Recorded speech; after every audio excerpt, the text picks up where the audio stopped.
إذا لما لا تأتي معي حتى نجلس معا ونتحدث؟ لا والله لا أجلس مع جبان.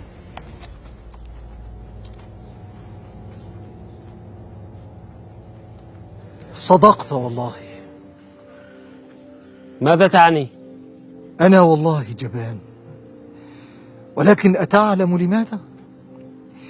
لأني أخاف أن أقف يوم القيامة بين يدي الله وفي رقبتي قطرة دم واحدة لمسلم أو غير مسلم قتل بغير الحق. ماذا أقول لرب الذي قال لي: من قتل نفسا بغير نفس أو فساد في الأرض فكأنما قتل الناس جميعا، ومن أحياها فكأنما أحيا الناس جميعا.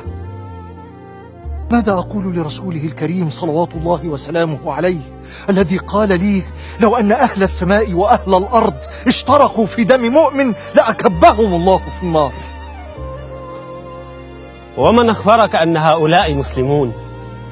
سأقول لك إذن كما قال الصحابي الجليل سعد بن أبي وقاص رضي الله عنه وأرضاه في موقف كهذا: لا أقاتل حتى تأتوني بسيف له عينان ولسان وشفتان يعرف المؤمن من الكافر. لقد جاهدت وأنا أعرف حق الجهاد. الحلال بين والحرام بين. أكمل يا رجل، لما لم تتم الحديث؟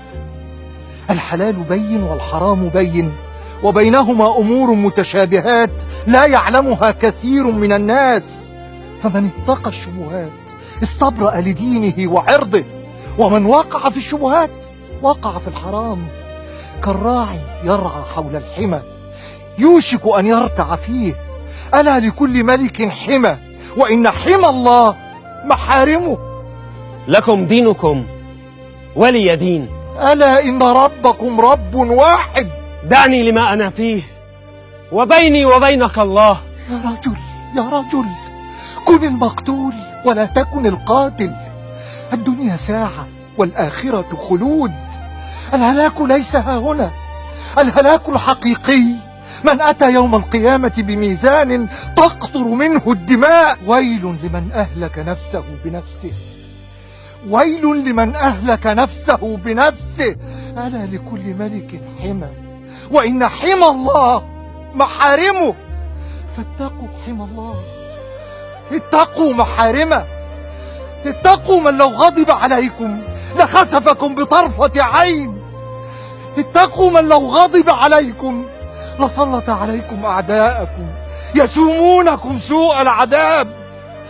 اتقوا الله، اتقوا الله، اتقوا الله. السلام عليكم ورحمة الله وبركاته. تلك تحية الإسلام بين المسلم والمسلم.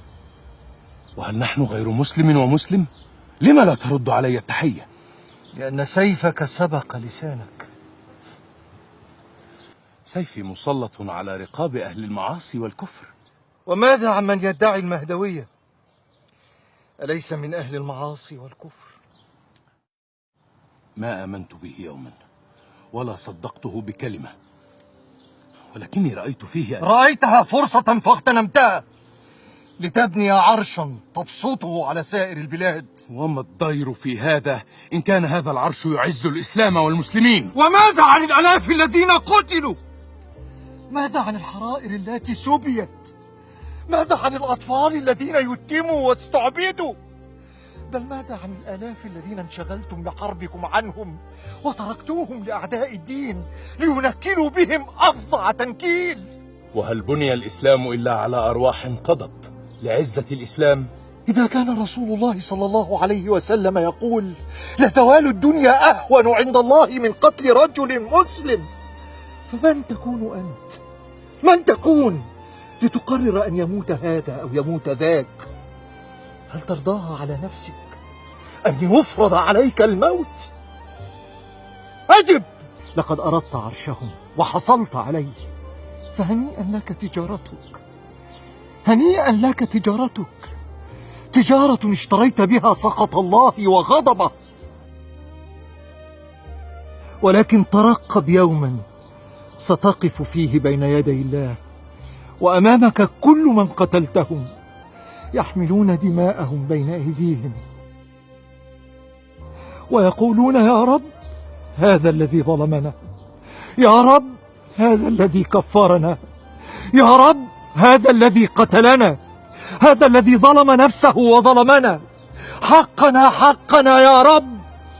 فهنيئا لك، هنيئا لك تجارتك يا من لبست ثوب الدين لتقتل الدين، يا من هدمت الإسلام باسم الإسلام. هنيئا لك، هنيئا لك.